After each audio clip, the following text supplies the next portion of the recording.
Hi friends, Telugu Titans వరుసగా 2 మ్యాచ్ల ఓటమి తర్వాత మూడో మ్యాచ్ జైపూర్ పింక్ ప్యాంథర్స్తో గెలిచి ఫ్యాన్స్ కళ్ళల్లో ఆనందాన్ని నింపారు. నేను నిన్న మ్యాచ్ చూసి చాలా హ్యాపీగా ఫీల్ అయ్యాను. గెలుపుకి కారణం టీం మొత్తం కలిసికట్టుగా ఆడడం.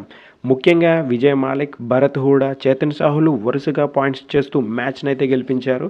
తెలుగు టైటన్స్ డిఫెన్స్ మాత్రం ఈ మ్యాచ్లో ఏమాత్రం తగ్గేదే లేదు. మాస్ పర్ఫార్మెన్స్ అయితే చేశారు. అజిత్ పవార్ హైఫైతో డిఫెన్స్లో దుమ్ము రేపడని చెప్పుకోవచ్చు. స్టార్టింగ్ 7లో కొన్ని మార్పులు అయితే చేశారు తెలుగు టైటన్స్.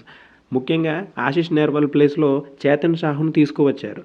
చేతన్ సాహు అయితే మంచి పర్ఫార్మెన్స్ అయితే చేశాడు.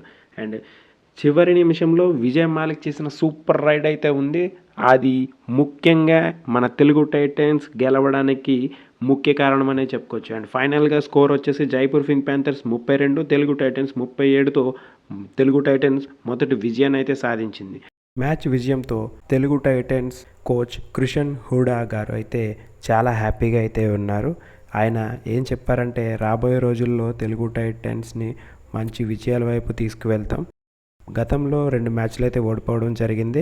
అయినప్పటికీ చిన్న చిన్న మిస్టేక్స్ ద్వారా ఓడిపోవడం అయితే జరిగింది.